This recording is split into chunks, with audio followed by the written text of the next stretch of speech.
tal? Bienvenidos a una nueva edición aquí en El Círculo. Hoy vamos a platicar de los adultos mayores y de las circunstancias que a veces se enfrentan en términos de maltrato, de condiciones adversas. Y para eso déjenme presentarle a nuestras invitadas el día de hoy. Está con nosotros Liliana Giraldo, ella es investigadora en el Instituto Nacional de Geriatría. ¿Qué tal, Liliana? Qué gusto. Muy buenos días, Mario. Muchas gracias por la invitación y estoy muy contenta de estar aquí en este programa el día de hoy. Muchas gracias, Liliana. Y también está con nosotros Miriam López Teros, ella es coordinadora del Centro de Evaluación del Adulto Mayor de la Ibero. ¿Qué tal, Miriam? Hola, ¿qué tal? Muchas gracias por la invitación. También muy contenta de estar con ustedes. Muchas gracias. Gracias a las dos. Y yo quisiera empezar, Liliana, primero por entender, estamos hablando evidentemente de un sector muy amplio de la población en términos demográficos, que además es un sector que cada vez va a ir creciendo por la propia composición de la población en México. Pero cuando hablamos de maltrato, ¿de qué hablamos? Porque a lo mejor podemos tener imágenes diferentes, ¿no? Pienso si se produce un poco el mismo fenómeno que cuando hablamos de la violencia contra las mujeres, que hablamos de violencia psicológica, violencia física, hasta económica. En el caso del maltrato a los adultos mayores, ¿de qué estamos hablando, Liliana? Bueno, es muy interesante tu pregunta, Mario, porque efectivamente es un fenómeno totalmente diferente al maltrato infantil y a la violencia íntima de pareja.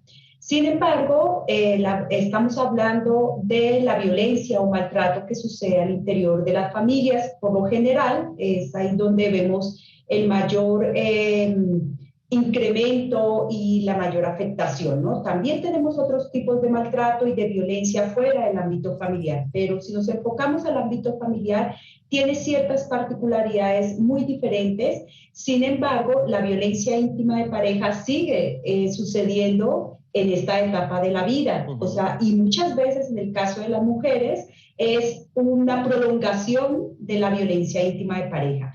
Pero el maltrato hacia las personas adultas mayores es aquel que es ejercido por cualquier miembro de la familia, cualquier pariente o no pariente de la familia, porque también puede ser ejercido por un cuidador, por un vecino, por un amigo. Y algo que lo hace muy distintivo y que es diferente, digamos, a la violencia íntima de pareja, y aunque comparte cuestiones similares al maltrato infantil, es que puede ser por acción o por omisión. Es decir, podemos cometer maltrato por omisión, porque desconocemos las necesidades que tiene la persona adulta mayor que estamos cuidando. Generalmente sucede en una relación de cuidado la omisión en particular, y podemos fallar en ese sentido de no cubrir las necesidades de esa persona que depende totalmente de nosotros para poder sobrevivir. Y no hablamos, entiendo, solamente de necesidades como el comer o la limpieza, sino también incluye, por ejemplo, necesidades emocionales. Claro, necesidades afectivas, necesidades económicas para también suplir ciertas cuestiones alimenticias, actividades de la vida diaria. O sea, es el conjunto de todas las acciones y elementos que forman parte fundamental de la vida de los seres humanos para poder sobrevivir. Ahora, Miriam, quizá un primer elemento de esto que nos están poniendo ustedes en la mesa es que se habla poco de esto, ¿no? O sea, pienso ahora que estamos platicando y que escuchaba a Liliana, que hay otras formas de problemas sociales o de violencias de las que se habla más. Por supuesto, lo que pasa fuera de las casas, cada vez hablamos más de lo que pasa dentro de las casas con la violencia intrafamiliar o el tema de género, que cada vez lo abordamos más. Pero este segmento quizá lo tenemos un poco invisibilizado, Miriam, no sé si es porque sobre la realidad, como en otros fenómenos, tenemos una narrativa idealizada de, ay, los viejitos, los cuidamos, tanto que... Y luego una cosa es el discurso y luego lo que pasa en la realidad. Sí, exactamente. Si bien ya en los últimos años se ha tratado de trabajar más en esta sensibilización, ¿no? Hacia atender las necesidades de los adultos mayores, de las personas adultas mayores, y movimientos han trabajado en los últimos años para garantizar, ¿no? Los derechos de las personas adultas mayores, para que entre en vigor la ley, ¿no? De los derechos humanos de las personas adultas mayores, pero incluso en la academia, en la investigación, sigue habiendo un hueco muy importante en la que hay que trabajar, ¿no? Para atender esta, digamos, no lo quiero decir problemática, ¿no? Sino este reto que tenemos ante el envejecimiento poblacional y todo lo que implica, ¿no? Incluso nosotros hemos tratado de llevar esa sensibilización hacia, no solamente en el grado superior, ¿no? En los universitarios, sino también desde niños, ¿no? Que tengan esta sensibilización hacia la persona adulta mayor, ¿no? Y hacia todo lo que implica el envejecimiento. Ahora, Miriam, ¿qué tan frecuente es este tema del maltrato? Porque justamente a veces la falta de información, entiendo que hay temas, por ejemplo, pienso en el abuso sexual infantil, que de pronto es muy difícil tener estadística, porque son a veces fenómenos que hemos como encapsulado en la red casi de lo privado y no como un asunto de interés público, que estamos hablando, el momento que hablamos ya de derechos, pues no es si quieres o no quieres a tu familiar, es si se vulneran o no derechos o si se cumple con lo establecido en el marco legal. ¿Qué sabemos al respecto sobre la dimensión de esto? Muy bien, bueno, es un tema muy importante conocer la prevalencia de maltrato, ¿no? en los adultos mayores en México. Bueno, la doctora Liliana Giraldo ha dedicado varios años a investigar, ¿no? A tratar de encontrar cuál es la cifra, ¿no? Cuál es el porcentaje de personas adultas mayores que sufren maltrato en México, según los estudios que se han realizado y en los cuales ha participado en gran medida la doctora Liliana, han encontrado aproximadamente un 11%, pero esta se puede duplicar o triplicar cuando la persona adulta mayor tiene algún grado de dependencia. Y en este esquema, ¿cuáles serían de este espectro, digamos, del maltrato que nos están platicando, cuáles serían las prácticas más frecuentes o los problemas más frecuentes? Liliana. Gracias, sí. Bueno, el más frecuente que nosotros encontramos en población que vive en comunidad y sin deterioro cognitivo es el maltrato psicológico. Sin embargo, el maltrato psicológico siempre está acompañado de otros tipos de maltrato como el físico, el económico, la negligencia y el abuso sexual que nosotros encontramos que continúa o que sucede en la población adulta mayor en hombres y en mujeres.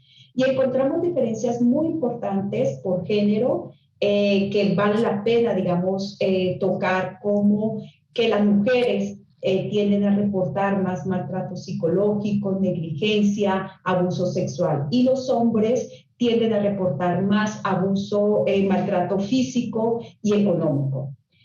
Un elemento muy importante también de los abusos y de los maltratos que suceden en esta población es que se dan en todos los grupos socioeconómicos, a diferencia de lo que se presentaba, por ejemplo, en algún momento en la violencia hacia las mujeres.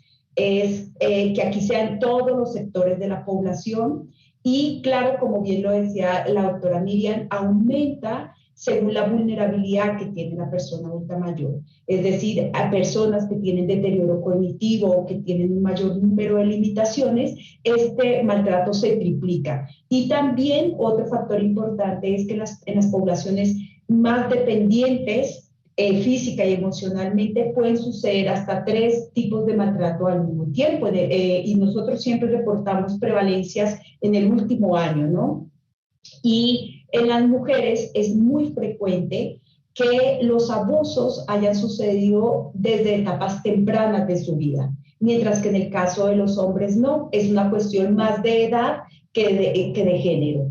Y hemos encontrado, por ejemplo, en el caso de ellas, que lo único que cambia es el responsable del maltrato, o sea, que sufrieron violencia en la infancia, que sufrieron violencia íntima de pareja y ahora sufren maltrato en la vejez por familiares diferentes a su cónyuge.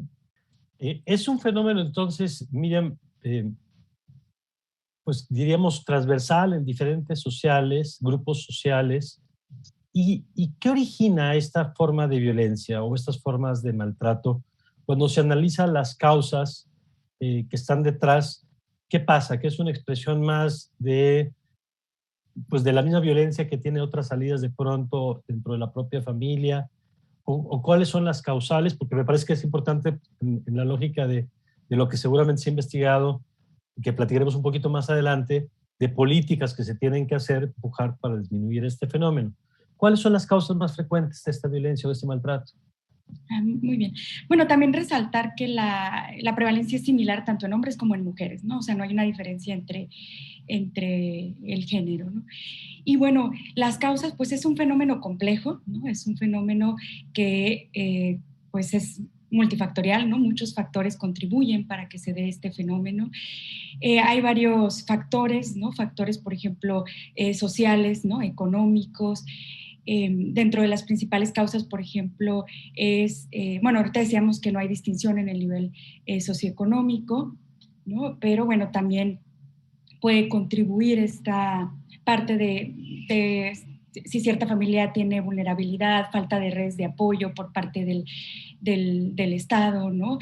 Por ejemplo, cuando una persona adulta mayor ya necesita cuidados, es dependiente, el familiar tiene que jugar el papel del cuidador, ¿no? Y tiene que tener esta función social, y así lo dice la ley de las personas adultas mayores, de los derechos, ¿no? Para las personas adultas mayores. Sin embargo, a veces, pues, no tienen los elementos necesarios, ¿no? Esos familiares para proveer de ese cuidado, entonces también el cuidador entra en digamos, en una situación de estrés, en una situación compleja que lo puede llevar a maltrato. También, por otra parte, pues están las historias de vidas, la historia de vida de cada persona, ¿no? Como decíamos ahorita, si la mujer, por ejemplo, sufrió de maltrato o violencia desde niña, toda esta situación a lo largo de su vida, pues también favorece de alguna manera que vaya a estar en una situación similar. Y en México, Liliana, ¿qué tan frecuente es comparado con otros países? Y si hay regiones del mundo, digamos, donde es mayor o menor la problemática de la que vivimos en el país. Sí, en México nosotros hemos encontrado prevalencias muy similares a las encontradas en otros países. Por ejemplo, la Organización Mundial de la Salud hizo una revisión sistemática en el 2017 y salió una prevalencia del 17.3%. O sea, en todo el mundo, ¿no? Se prevé una prevalencia del 17%. ¿Pero eso qué significa, perdón, doctora? Que ese 17% está en todas las familias, o de los adultos mayores, el 17% sufre alguna forma de maltrato, ¿así podríamos leerlo? Así lo podemos leer. Aproximadamente de la población de 60 años y más, aproximadamente 20 personas de cada 100 sufren maltrato en el último año. Así más podemos leer la cifra, ¿no?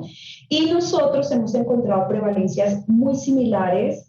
Cuando hacemos un estudio, desarrollamos una escala para medir el maltrato y los diferentes tipos de maltrato, y con esa escala que está validada, nosotros vamos a la población, entrevistamos, preguntamos sobre esos tipos de maltrato y nos sale una prevalencia, en el 2018 nos sale una prevalencia del 19.5%.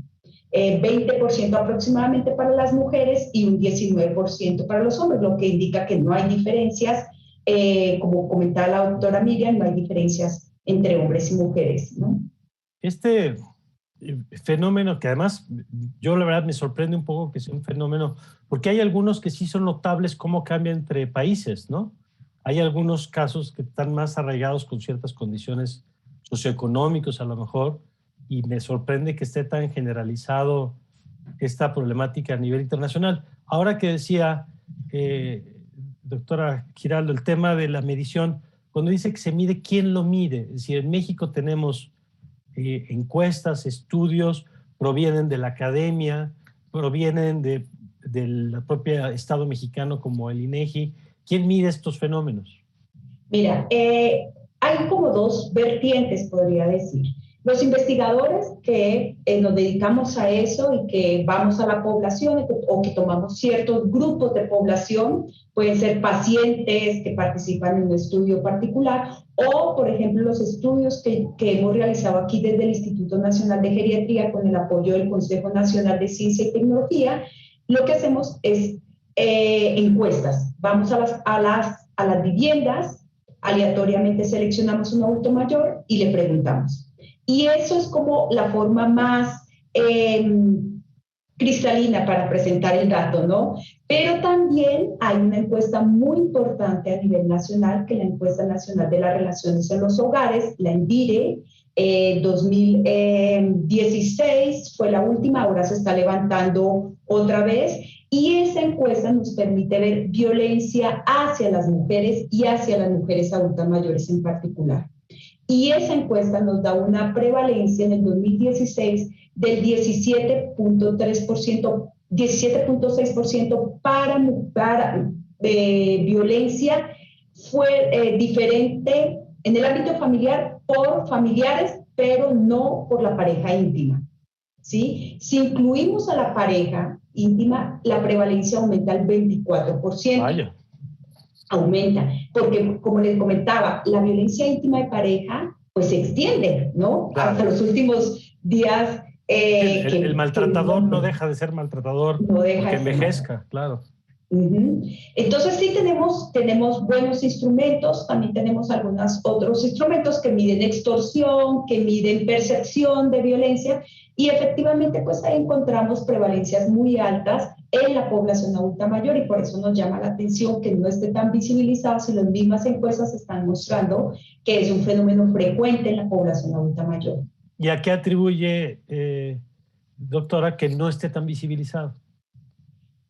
Yo creo que falta todavía una falta de conciencia muy fuerte en la población en general y en las propias personas adultas mayores de lo que es el maltrato y la violencia. Tendemos, desafortunadamente, muy desafortunadamente, tendemos a normalizar los actos de violencia al interior de las familias. Y ese es un gran problema, desde el maltrato infantil, la violencia íntima de pareja y el maltrato hacia las personas adultas mayores. Ha habido un mayor movimiento por defender, proteger y prevenir el maltrato infantil, la violencia íntima de pareja, en comparación con el maltrato hacia las personas adultas mayores. Y desafortunadamente, a pesar de todo el esfuerzo que han hecho los organismos internacionales para generar conciencia en las diferentes poblaciones, en los estados, no hemos logrado realmente generar una buena política pública que contribuya a la prevención y a la atención del maltrato hacia este grupo de la población. Ya. Bueno, vamos a hacer una pausa y ahora que regresemos con la doctora López Teros y la doctora Giraldo, vamos a platicar de este asunto que ponía ahora sobre la mesa, las políticas, porque ya sabemos que los fenómenos sociales pues no son de una vez y para siempre y hay que resignarnos a que así es la realidad. Hay causales y hay cosas que se tienen que hacer en lo individual, en lo familiar, pero por supuesto en la política de Estado también, marco legal como el que nos ha dicho la doctora López Teros a propósito de la ley. ¿Se cumple, no se cumple? ¿Quién se encarga de velar que se cumple? ¿Cuáles son las instancias del Estado mexicano que velan por esto? ¿A alguien le entra, a nadie le entra, se echa la bolita? De eso platicamos, si les parece, regresando a este corte.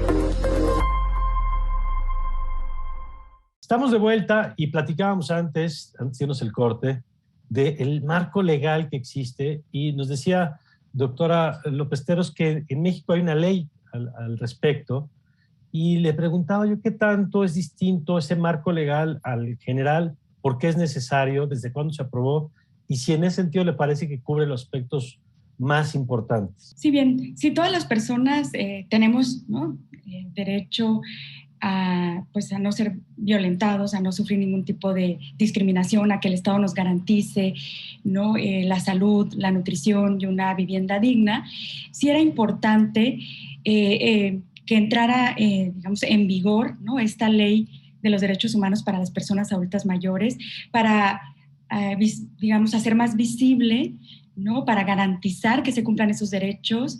Se ha trabajado mucho en los últimos años para que no solo quede en papel esa ley, sino para que efectivamente pues, el Estado garantice ¿no?, que se respeten los derechos humanos de las personas adultas mayores. Es muy importante que los adultos mayores conozcan este marco jurídico, porque es el que les va a permitir, ¿no?, que sus derechos se respeten, que tengan autonomía, que les garantice una vida digna, ¿no? Y en esta ley, bueno, se establece digamos, en primer punto, que el adulto mayor no sufra ningún tipo de discriminación, ni maltrato, ni violencia, ¿no?, incluso ni verbal, ¿no? Entonces también tienen que conocer con mucho detalle la ley, ¿no? Por otro lado, establece que el Estado debe de proveer a las personas adultas mayores de buena atención en salud, de una adecuada nutrición, de una adecuada vivienda, pero también en el último cambio que le hicieron a la ley, hacen énfasis en el papel que juega la familia, en esa función social que va a tener la familia para velar también por estos derechos, para proteger al adulto mayor, para garantizar que aquellas personas adultas mayores que se encuentren en alguna situación de vulnerabilidad, la familia les garantice esa protección, ese derecho, digamos, a vivir a tener una vida digna, a ser autónomos, ¿no?, que les provea adecuada, por ejemplo, alimentación, ¿no?, buena atención en salud. Entonces, eso es, digamos, tanto el Estado como la familia juegan un papel muy importante, ¿no? Y también, bueno, por otro lado, también en los últimos cambios que se hizo en la ley, el Estado garantiza que va a abrir nuevos sitios, nuevos centros gerontológicos y de geriatría para atender estas necesidades, tanto de salud, pero también psicoemocional, ¿no? Y también la parte social, la parte de garantizar la participación social de las personas adultas mayores, ¿no? Eso también es muy importante resaltar. Ahora, en este marco, doctora Giraldo, en esto que nos dice ahora Miriam, hay un analista que dice que si a México llegara un extraterrestre y le hiciera la autopsia y ver de qué se murió, diría, pues de nada, porque tenía leyes para todo, en el papel todos los derechos estaban protegidos, era de avanzada en muchos sentidos su marco legal, pero lo cierto es que hay veces que en el papel avanzamos, lo cual es importante también, no lo subestimo, pero no es suficiente muchas veces si no se asignan o presupuestos, porque ya sabemos que si no hay presupuesto, pues no hay política real, o responsabilidades específicas. Y yo imagino que por lo que ustedes nos han estado contando, pues estos son temas que involucran a muchos sectores, a veces hasta temas de justicia y ministerios públicos, seguramente en los casos extremos, pero tiene que ver con temas de salud, políticas de salud, en fin, todo lo que garantice las condiciones adecuadas de las personas. En su perspectiva, ¿cómo estamos en México en esa parte, digamos, más allá de lo que tenemos establecido en el marco legal? Sí, Mario, muy interesante tu ejemplo del extraterrestre, porque yo he revisado todo el marco normativo en torno a la violencia intrafamiliar y el maltrato hacia las personas adultas mayores. Y cuando uno revisa el marco normativo, yo solamente le veo un pequeño problema. O sea, el tema del maltrato hacia las personas adultas mayores está incluido, pero no está incluido con la especificidad que se requiere.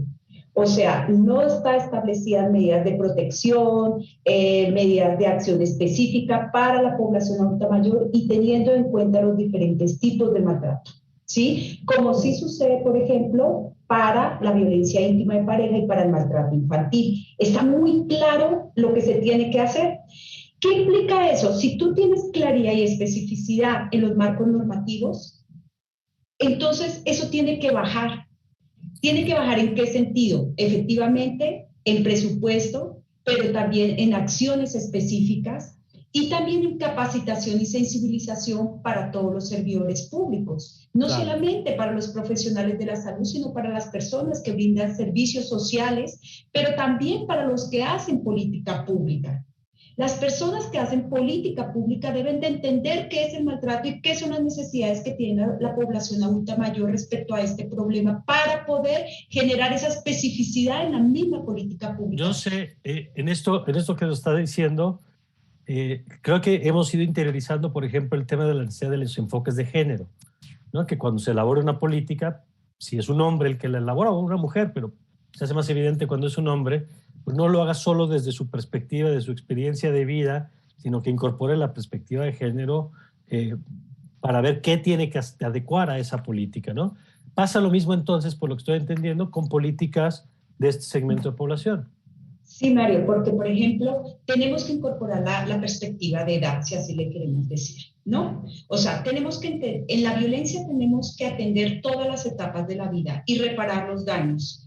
¿Por qué? Porque, como lo dije en el primer segmento, las personas que sufren maltrato en la vejez tienen tienen un antecedente de violencia. Por lo general, tiene un antecedente de violencia que es el que incrementa el riesgo de sufrir maltrato en la vejez. Entonces, la política pública debe contemplar el curso de vida de las personas, sobre todo en el tema de la violencia, por un lado, ¿sí? Y efectivamente tenemos que incorporar el tema de la edad. Un ejemplo, en un ministerio público llegan 2 casos de violencia en una persona joven y una persona de edad. Si le dan los mismos tiempos de atención, que todos sabemos que los tiempos de atención en estos ámbitos son largos, primero muere la persona de edad, esperando que se resuelva su situación. Entonces, sabemos que las personas de edad tienen menos tiempo, por así decirlo, para encontrar solución a sus problemas en el ámbito jurídico, pues entonces acortemos los tiempos de atención en el ámbito jurídico para las personas de edad. Eso sería incorporar en la política pública o en el estado jurídico, incorporar la noción de edad.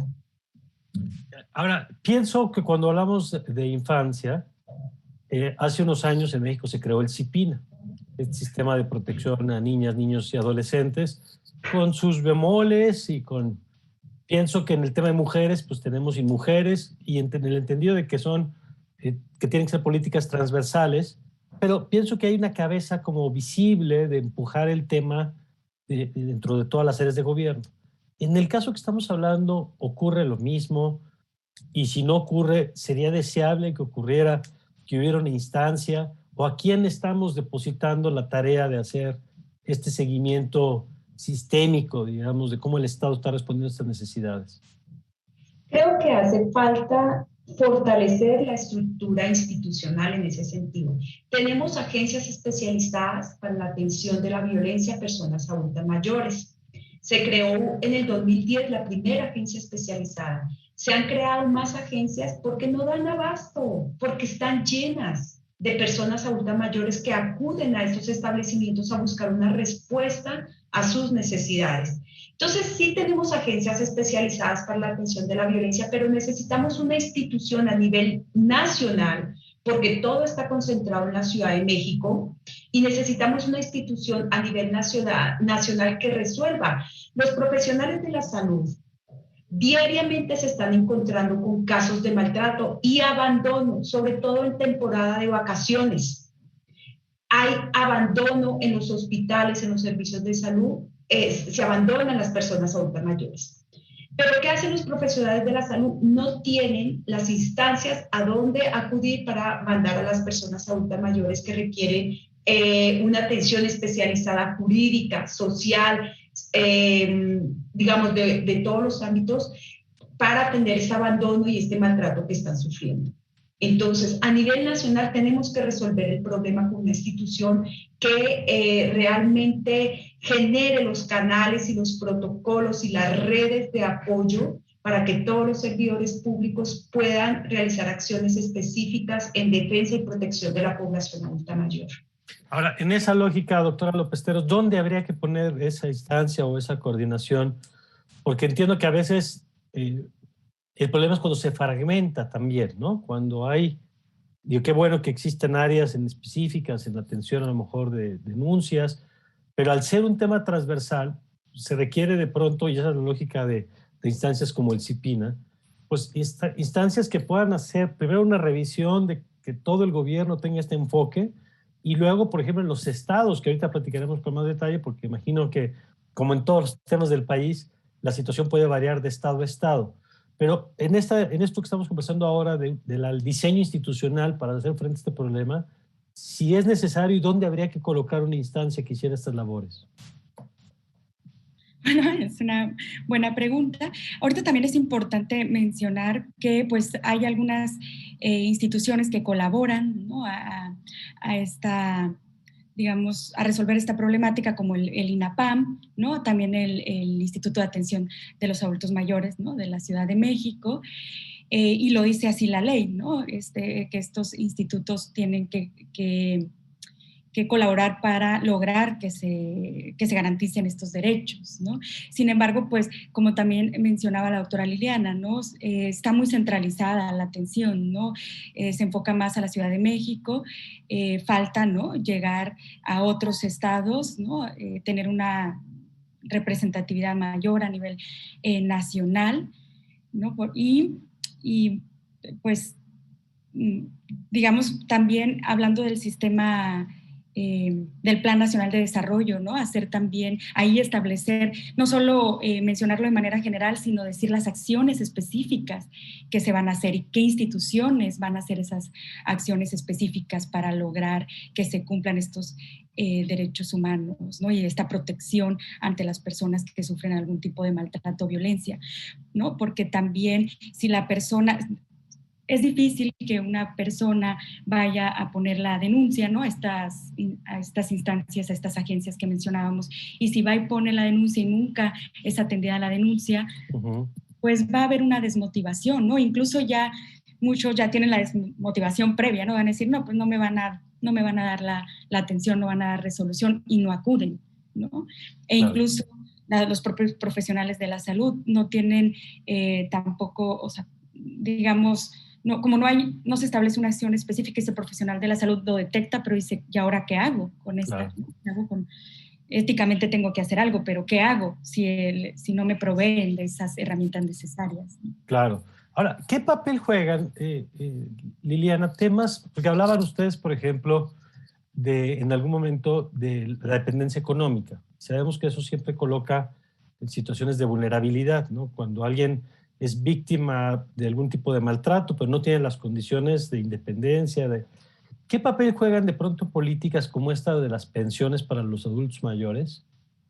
Que bueno, en México pues tenemos este carácter en este momento universal y toda la discusión, que es un problema que tiene que ver con finanzas generalmente, pero que ahora lo podemos abordar desde esta perspectiva. ¿Suman, ayudan a darles más autonomía? ¿Cómo impacta eso en su relación con el resto de la familia? Sí, nosotros realmente sí hemos trabajado directamente con la población adulta mayor y hemos preguntado sobre este tema de las pensiones no contributivas, y eso tiene un efecto, un impacto muy positivo en la población adulta mayor. Sí les da cierta independencia, les permite mantener como cierta protección con ese recurso. O sea, no depender totalmente de sus familiares o de otras personas. El recurso sí les ayuda bastante, los empodera, si queremos decirlo así, y los ayuda a que ellos tengan un papel más protagónico al interior de la familia, ya sea supliendo sus propias necesidades o contribuyendo a suplir las necesidades de otros miembros de la familia con ese recurso. Miren, ¿quisieras agregar algo sobre este tema? No, sí, justo ahorita que mencionaban, los empodera, ¿no? Y por ejemplo, los adultos mayores se sienten, digamos, de alguna manera que están contribuyendo económicamente a la situación familiar, ¿no? Por ejemplo, algunas encuestas han arrojado que utilizan ese beneficio para ayudar a los nietos. Y eso establece también en términos de relación familiar. Es interesante ese factor. Vamos a hacer un nuevo corte para regresar con más temas de estos relacionados con el maltrato, el tema de los adultos mayores, el tema de cambio cultural, porque ya sabemos que cuando enfrentamos este tipo de fenómenos hay partes que tienen que ver con ley y hay partes que tienen que ver con la cultura, con cómo nos relacionamos, con cómo entendemos estos temas. Si les parece, lo comentamos regresando de la pausa.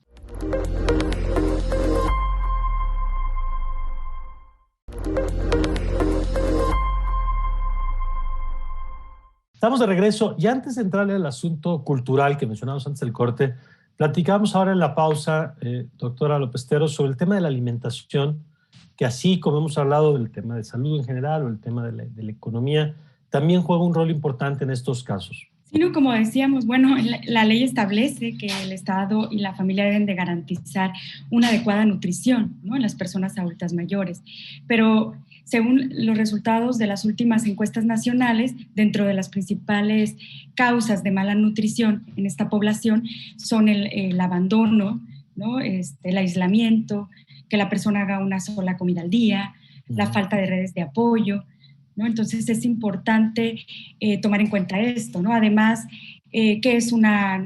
¿cómo vamos a garantizar este buen estado de nutrición? Pues a través de una alimentación saludable, ¿no? Pero también, ¿qué es una alimentación saludable, ¿no?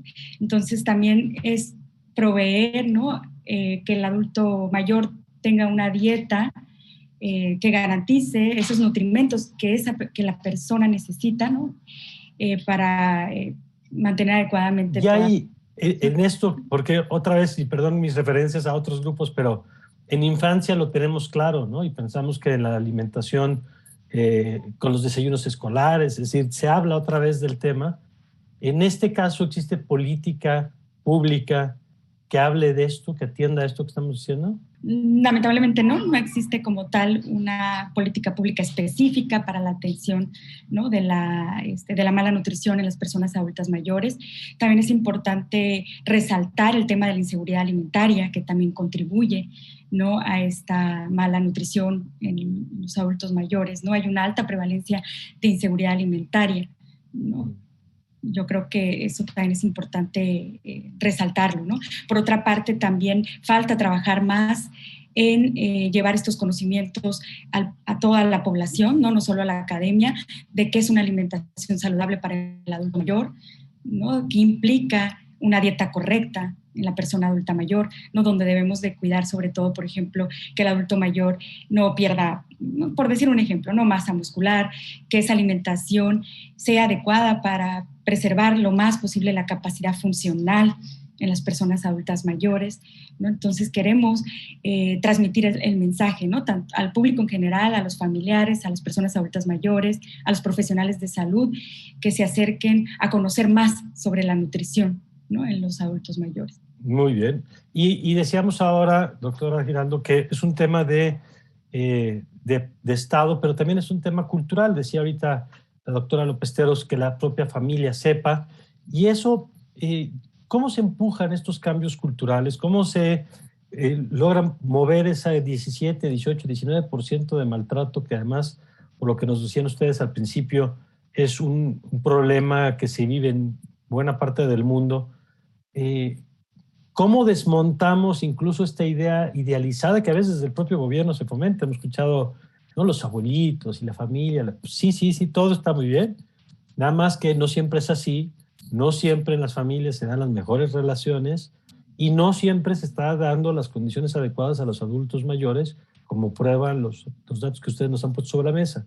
Entonces, ¿cómo empezamos a cambiar también la conversación pública sobre estos temas? Ahí tú tocaste dos puntos importantes que tienen que ver con la cuestión cultural, tienen que ver con esta imagen social que se tiene de la vejez y de las personas adultas mayores y cómo esto trastoca las relaciones intrafamiliares. Pero también está el tema de la violencia, como decíamos en el primer segmento, de esa normalización de la violencia al interior de las relaciones familiares.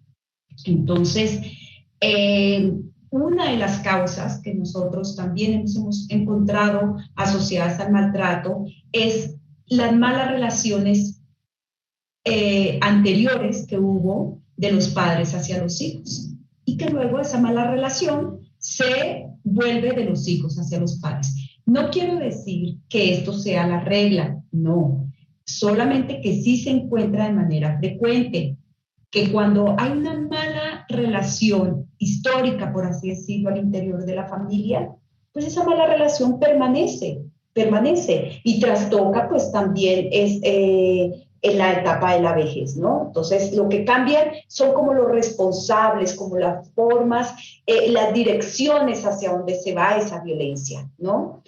Y el tema cultural, viene aquí a jugar un papel muy importante en esas valoraciones que tenemos hacia las propias personas adultas mayores y cómo, como bien lo decía la doctora Miriam, en la cuestión de la alimentación.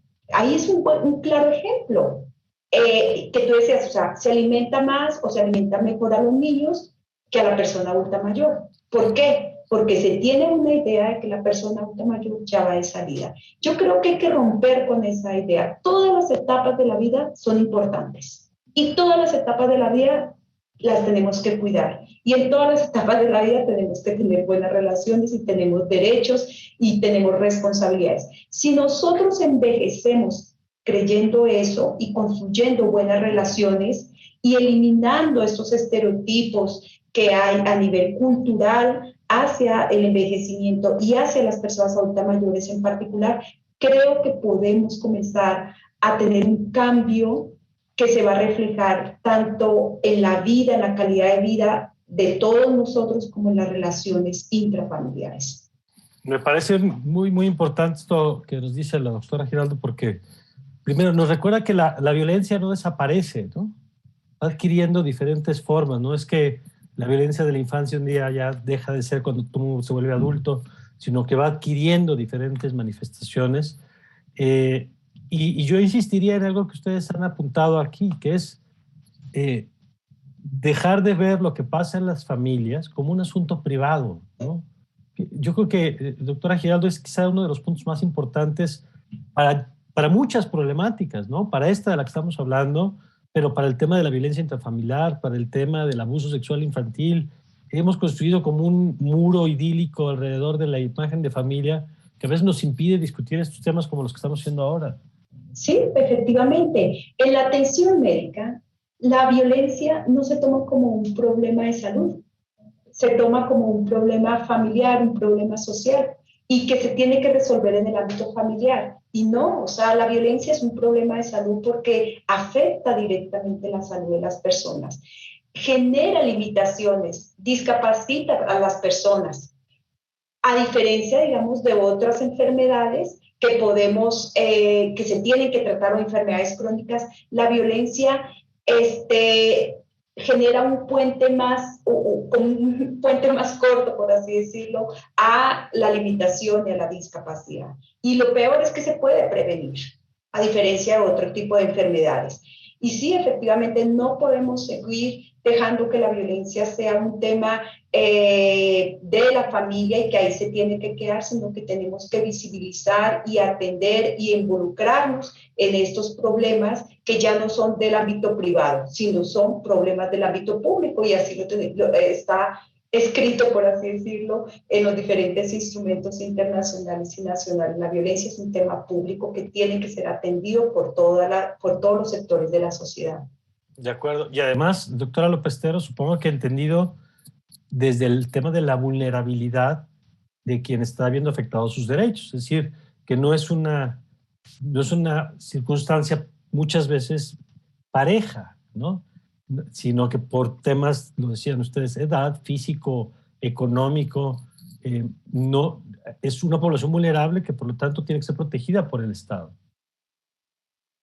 Exacto, ¿no? Es una población que se encuentra en situación de vulnerabilidad y no es importante, pues, no catalogar que el envejecimiento es patológico o es una enfermedad, ¿no? Sin embargo, pues, dadas la implicación que puede tener el envejecimiento en algunos cambios a nivel físico, ¿no? Psicológico, incluso, pues, también social, pone en mayor riesgo de fragilidad o de vulnerabilidad, ¿no? A la persona adulta mayor, ¿no? Y sobre todo, como mencionábamos, si no hay una política pública específica para apoyar, ¿no? Atender estas necesidades que tienen diferente a otros grupos de edad a otros grupos de edad, ¿no? Dado el mismo factor de la edad que contribuye, ¿no? O sea, debemos por eso sí velar por los derechos de las personas adultas mayores, ¿no? Y contribuir al desarrollo de políticas públicas, ¿no? Desde todos los ámbitos, ¿no? Déjenme sacar la carta de la Carta Santa Claus. Ustedes que son especialistas en estos temas, nos han dado un panorama de lo complejo que es la problemática del maltrato a los adultos mayores. Pero si hubiera empezamos con la doctora Giraldo, 3 cosas que México pudiéramos empujar. No sé si en el marco legal, en el marco cultural, pero 3 cosas que usted cree que si modificamos pudiéramos dar un avance significativo en este campo, ¿cuáles serían? Yo creo que nosotros ya tenemos la información, tenemos información suficiente para tomar acciones contundentes. Yo diría, la primera tendría que ser efectivamente, comencemos con las estructuras, con el marco jurídico. En este sentido, una revisión de todas las políticas, de todas las leyes y ver en cuáles de las leyes se toma el tema de la violencia intrafamiliar, y generar especificidad dentro de esas leyes, especificidad en la protección y atención de la población adulta mayor.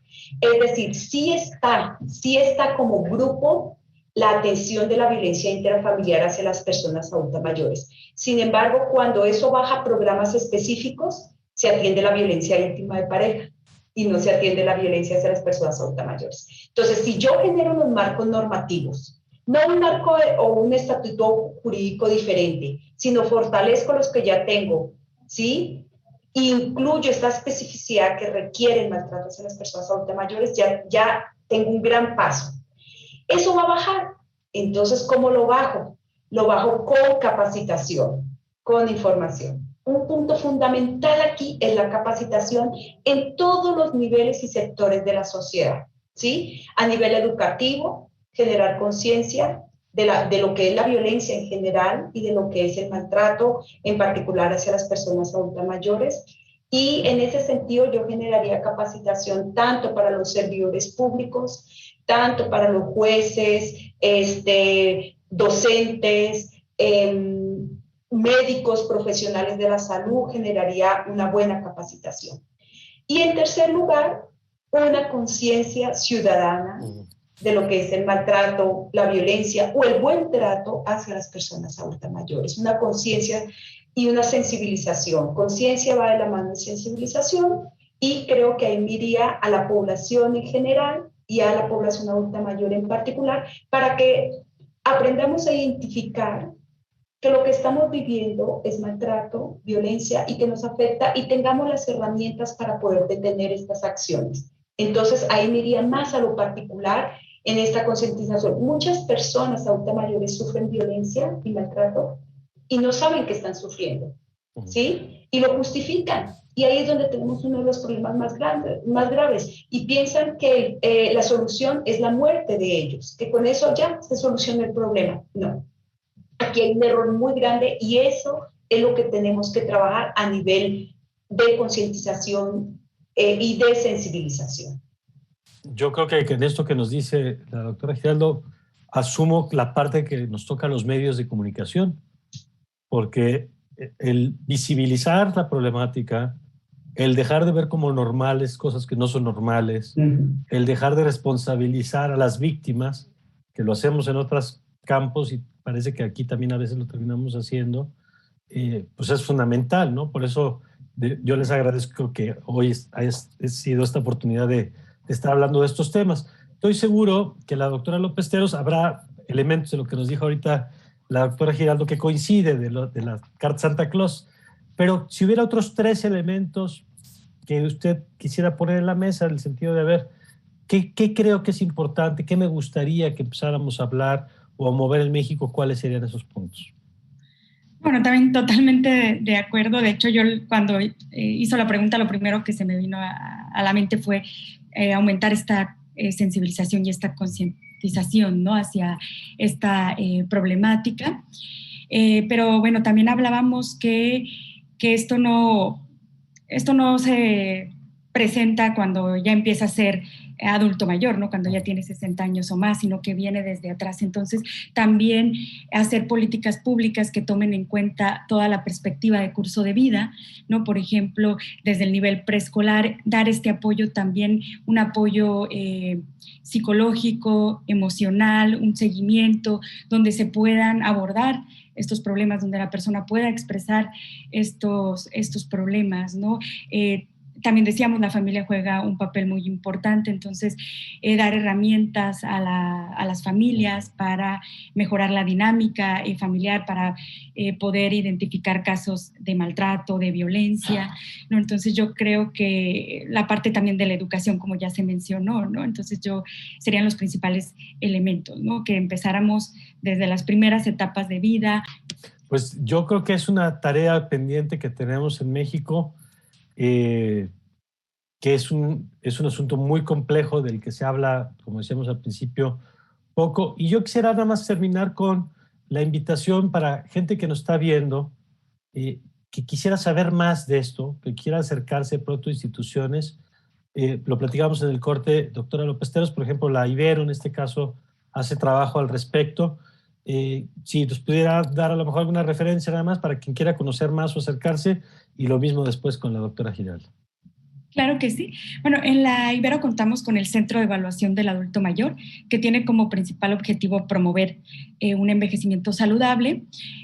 Realizamos una valoración geriátrica integral, ¿no? También damos apoyo psicológico y, por ejemplo, dentro de las herramientas que utilizamos para hacer esta evaluación integral, usamos herramientas para escalas para detectar maltrato, ¿no?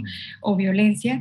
Y bueno, también hacemos evaluaciones objetivas, ¿no? Como por ejemplo ver o identificar si el adulto mayor está en riesgo de tener ciertas condiciones geriátricas, como, ¿no? Por decir algunos ejemplos, sarcopenia, osteoporosis, obesidad. Se hace mucho énfasis en el tratamiento nutricional y en el ejercicio físico principalmente, aunque también se ve la parte médica, la parte geriátrica, pero nuestro principal enfoque pues es la prevención, ¿no? A través de una buena alimentación y a través del ejercicio. Muy bien. Entonces está abierto al público en general a partir de 50 años. Ahorita durante la pandemia dimos atención en línea, estamos regresando paulatinamente a la atención presencial y está abierto al público en general. Muy bien, muchas gracias. Doctora Giraldo. Sí, gracias. Ya para este cierre creo que también es importante generar la conciencia de que las personas conozcan las instituciones en donde pueden ir, a donde pueden acudir por una situación de maltrato. Como decimos, el maltrato tiene diferentes niveles de afectación, de impacto. Y en este sentido creo que los servicios de salud, primero hablar con los profesionales de la salud puede ayudar. Hay cosas que se pueden resolver en los propios servicios de salud a través del departamento de psicología o de cualquier otro departamento, trabajo social, puede resolver algunas situaciones. Y ya en casos extremos, creo que identificar, por ejemplo, aquí en la Ciudad de México, pues las agencias especializadas, Consejo Ciudadano, que tienen protocolos de atención para las víctimas de violencia y maltrato, Cariba, y en los estados tenemos que saber identificar los ministerios públicos, las instituciones del INAPAM y del DIF, que son instituciones importantes que brindan atención a la población adulta mayor. Creo que es importante tener conciencia de esto y no permitir que las acciones de violencia se sigan sucediendo, como lo decía muy bien la doctora Miriam, en cualquier etapa de la vida. Frenar estas situaciones es lo más adecuado y tenemos instancias a las cuales podemos acudir. Con eso cerraría yo y muchas gracias. Pues muchas gracias a las dos, a la doctora Giraldo, a la doctora López Teros. Muchas gracias a las dos por habernos acompañado en este programa. Y gracias a usted por seguirnos una vez más aquí en El Círculo. Ya sabe que le invito, como siempre, a que comparta este contenido, que seguramente hay gente que usted conoce que le va a ser útil y que va a aprender, como por lo menos yo he hecho a lo largo de este programa. Y le dejo con la programación aquí de Justicia TV. Y le deseo, como siempre, que tenga usted un magnífico día.